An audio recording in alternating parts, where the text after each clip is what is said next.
బృహస్పతి కర్కాటక రాశిలోకి ప్రవేశిస్తున్నారు. దీని ప్రభావం ద్వాదశ రాశులపై పడుతుంది. మీ రాశిపై ఎలాంటి ప్రభావం ఉంటుందో చూడండి. నమస్కారం. ఆర్వీఆర్ టీవీకి స్వాగతం. జ్యోతిష శాస్త్రంలో అత్యంత కీలకమైన గ్రహ మార్పులకు సమయం ఆసన్నమైంది. జూన్ 2వ తేదీ నుంచి గురువు అంటే బృహస్పతి కర్కాటక రాశిలోకి ప్రవేశిస్తున్నారు. అలాగే రాశులపై శనిగ్రహ ప్రభావం కూడా కీలక మార్పులను తీసుకురాబోతుంది. ఈ అరుదైన గ్రహ సంచారాల ప్రభావం మేషరాశి నుంచి మీనరాశి వరకు వారి జీవితాలపై ఎలా ఉండబోతోంది? ఎవరికి అదృష్టం కలిసొస్తుంది? ఎవరు జాగ్రత్తగా ఉండాలి? ఉద్యోగం, వ్యాపారం, ధనం, ఆరోగ్యం, వివాహం, కుటుంబం ఏ రాశి వారికి ఎలా ఉండబోతోంది? ఇలాంటి ఆసక్తికరమైన అంశాలని ఈరోజు తెలుసుకుందాం. మనతో పాటు జ్యోతిష్య కేసరి శ్రీ చిర్రావూరి అనంత శర్మ గారు మనతో ఉన్నారు. గురువు గారిని అడిగి మరిన్ని విషయాలు తెలుసుకుందాం. నమస్కారం గురుగారు. నమస్కారం. గురుగారు, జూన్ 2వ తారీఖున గురుడు కర్కాటక రాశిలోకి వస్తున్నాడు. అయితే కర్కాటక రాశి వారికి దీని ప్రభావం ఏ విధంగా ఉంటుంది? అలాగే వాళ్ళు చేసుకోవాల్సిన పరిహారాలు ఏంటి? కర్కాటక రాశికి అధిపతి చంద్రుడు.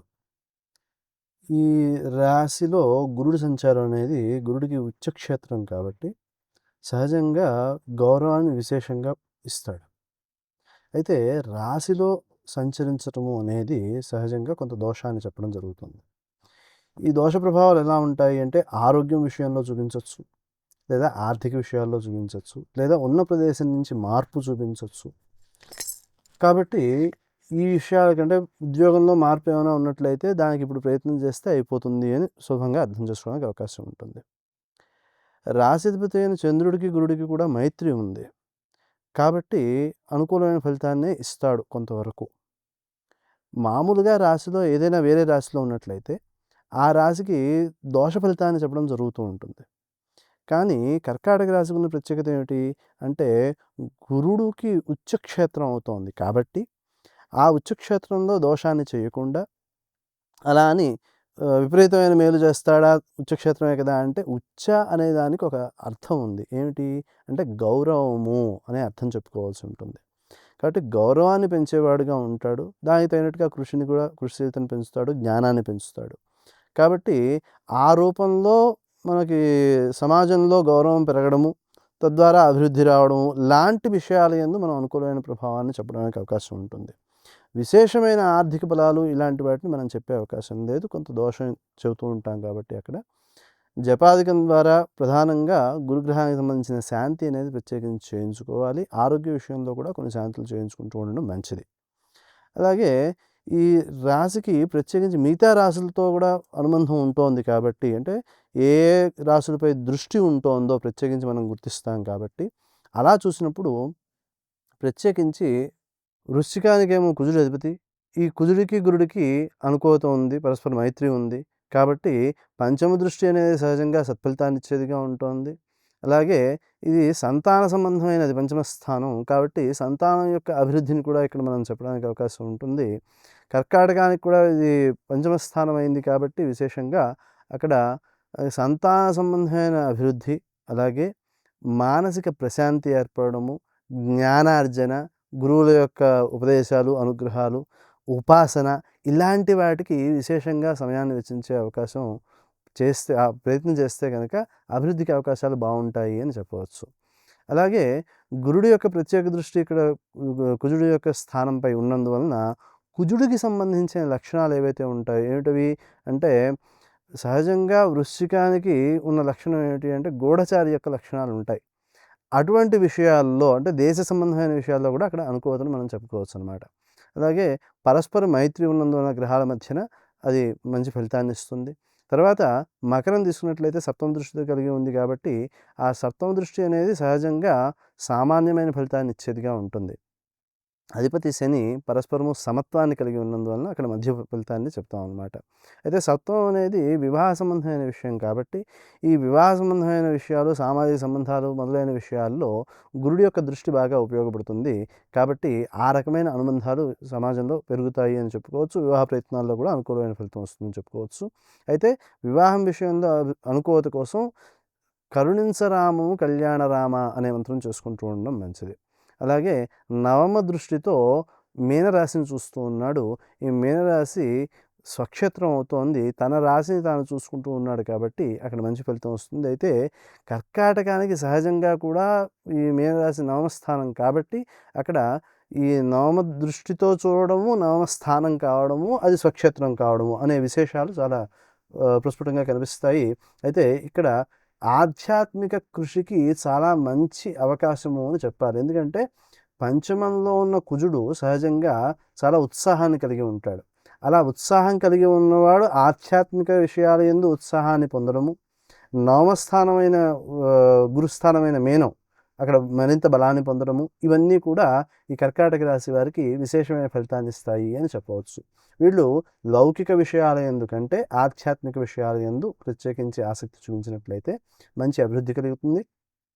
శ్రీదత్త శరణం మమ అనే మంత్రం చేసుకోవడం ద్వారా మంచి అభివృద్ధిని సాధించగలుగుతారు. జ్ఞానం విషయంలోనూ అలాగే ఏ సమయానికి ఏ నిర్ణయాలు తీసుకోవాలో ఆ నిర్ణయాలు తీసుకునే సామర్థ్యం పెరుగుతుందన్నమాట. గురువుగారు, గురువు రాసి మారడాన్ని చాలా విశేషంగా చెప్తూ ఉంటారు. అసలు దాని ప్రత్యేకత ఏంటి? సహజంగా గురుడికి ఉండే లక్షణం ఏంటి అంటే ఒక రాశిలో ఒక సంవత్సర కాలం పాటు ప్రయాణం చేస్తాడు. మనకి ఒక వ్యక్తి మన ఇంట్లోకి వచ్చినప్పుడు ఏదో ఒకసారి వచ్చి పలకరించి వెళ్ళిపోతే అతని యొక్క ప్రభావం మన మీద ఏమీ ఉండదు. అదే బంధువు వస్తే ఇంట్లో ఓ 4 రోజులో, వారం రోజులో ఎంతకాలం ఉంటున్నారనే దాన్ని బట్టి ఆ ప్రభావం మన మీద కనిపిస్తూ ఉంటుంది. ఏదో ఓ రోజు ఉండి వెళ్ళిపోతారు అన్నప్పుడు కూడా దాన్ని ప్రత్యేకించి పట్టించుకోము. ఓ నెల రోజులు ఉంటారు అంటే కొంచెం దాని యొక్క ప్రభావం, దానికి కావాల్సిన అవసరాలు ఇవన్నీ సమకూర్చుకుంటూ ఉంటాం ప్రత్యేకంగా. అలాగా ఒక సంవత్సర కాలం పాటు ఒక గ్రహం ఒక రాశిలో ప్రయాణం చేస్తోంది అన్నప్పుడు దాని యొక్క ప్రభావం యొక్క తీవ్రత ఎక్కువగా ఉంటుంది.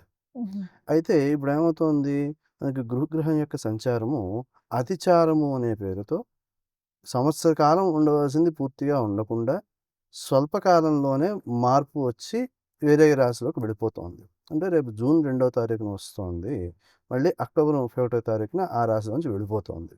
అంటే ఎంత ఎంత ఎంత పరిధి అయింది అంటే సుమారుగా 4 మాసాలు. ఈ తక్కువ సమయంలో ఉన్నందువలన ఆ గ్రహం యొక్క ప్రభావం ఎక్కువగా దాని మీద చూపించే అవకాశం తక్కువ అని అర్థం చేసుకోవాలి.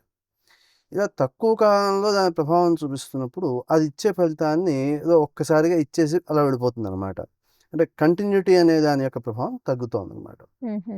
అలాగా ఆ గ్రహం ఎక్కువ కాలం ఆ స్థానంలో ఉండడము అనే లక్షణం ఉన్నందువలన వచ్చేటప్పుడు, వెళ్ళేటప్పుడు కూడా దాని యొక్క ప్రభావాన్ని విశేషంగా చూపించి వెడుతూ ఉంటుంది. అందుకనే మనకి శని యొక్క సంచారము, గురుడి యొక్క సంచారము. శని అయితే ఇంకా ఎక్కువ కాలం 2.5 సంవత్సరాల పాటు ఉంటాడు శని ఒక రాశిలో. కాబట్టి ఈ సంవత్సర కాలం పాటు ఉండడం అనేది ఒక విశేషమైనట్లయితే, రెండవది గురుడు శుభగ్రహం ఉన్న వాటిలో. ఈ శుభగ్రహం అనేవాడు మేలు చేస్తాడు అనే లక్షణాన్ని శాస్త్రంలో చెప్పడం జరుగుతూ ఉంటుంది. అయితే గురుడుకున్న లక్షణం ఏమిటి అంటే, నువ్వు ఎంత శ్రమ పడితే అంతే ఫలితాన్ని ఇస్తానయ్యా అంటాడు. ఎంత శ్రమ పడుతున్నాము అనేది మనకు తెలుసు. ఉదాహరణకి ఐటీ ఉద్యోగాలు ఉన్నాయి. ఈ ఐటీ ఉద్యోగాల్లో వచ్చే జీతాలు చాలా భారీగా పెద్దవిగా కనిపిస్తూ ఉన్నాయి. కానీ ఒకవేళ ఉద్యోగం పోయింది అన్నప్పుడు వచ్చే నష్టము ఇంతకాలము ఎంతైతే జీతం తీసుకున్నామో ఓ సంవత్సరంలో మొత్తం అంతా విడిపోయే పరిస్థితి. కాబట్టి ఎంత ఆదాయం వస్తుందో ఆ ఆదాయం నికరంగా ఉండడానికి ఏదైతే ప్రయత్నం చేయాలో, కృషి ఉండాలో ఆ కృషి కంటే తక్కువ కృషి చేస్తూ ఎక్కువ ప్రయోజనాన్ని పొందడము అనే లక్షణాన్ని గురుడు ఇవ్వడు.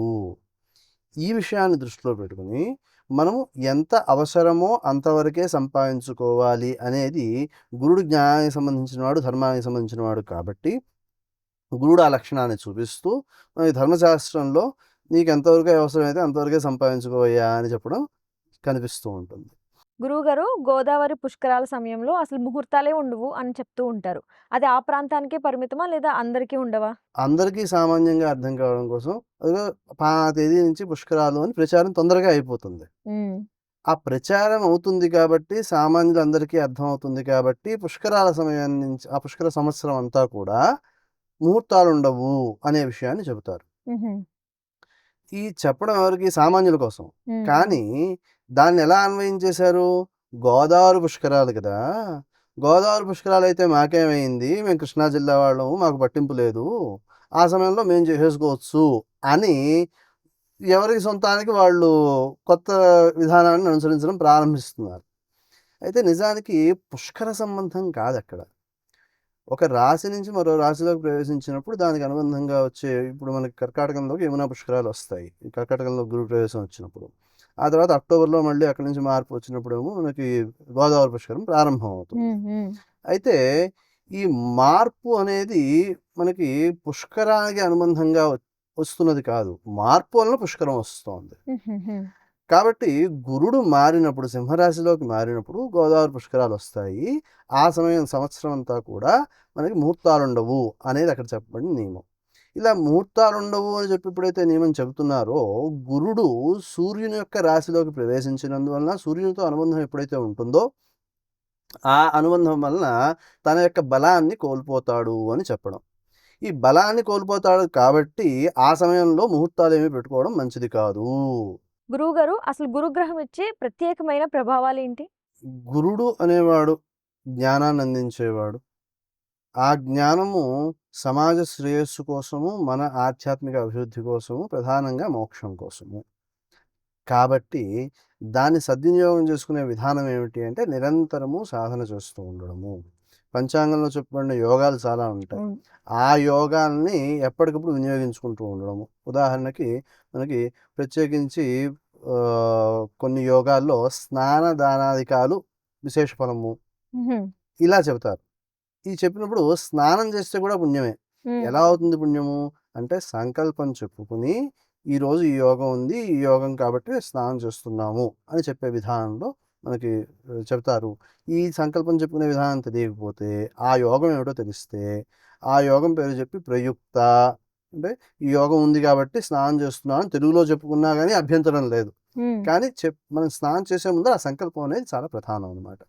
అలాగా నిత్యము పుణ్యార్జన కోసం ఉపయోగపడే విధానాన్ని అనుసరించడానికి గురువు ఇచ్చే జ్ఞానం చాలా బాగా ఉపయోగపడుతుంది. అంతేకాదు కొత్తగా ఏమైనా ఆవిష్కరణలు చేయాలి అంటే ఆ జ్ఞానం కావాలి, నూతనత్వం కావాలి కాబట్టి. అలాగా గురుని యొక్క అనుగ్రహం కోసం గురువు యొక్క అనుగ్రహం కూడా ప్రధానమే అంటారు. ఎందుకు అంటే భగవంతుణ్ణి ఆశ్రయిస్తే మనకి ఏది కావాలంటే అది వస్తుంది.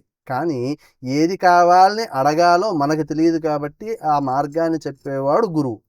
కాబట్టి గురువు అనుగ్రహం ద్వారానే ఆ భగవంతుణ్ణి మనం ఆరాధన చేయడం అనేది ప్రధానమవుతుంది. అంచేత ఈ గురువు యొక్క మార్పు అనేది చాలా విశేషమైనదిగా మనం గుర్తిస్తాము. ఆ గురువుని యొక్క ప్రభావాన్ని పూర్తిగా సద్వినియోగం చేసుకోవడం కోసం మనం ప్రయత్నం చేయాలి. గురుగారు కర్కాటక రాశికి సంబంధించి చాలా చక్కటి విషయాల్ని మా అందరి కోసం తెలియజేసినందుకు ధన్యవాదాలు. చూసారుగా చిర్రావూరి అనంత శర్మ గారు గ్రహాల మార్పు గురించి చాలా చక్కగా వివరించారు. అలాగే మేషరాశి నుంచి మీనరాశి వరకు ప్లేలిస్ట్లో వీడియోలు మీకోసం ఉంచాం. వాటిని చూడండి.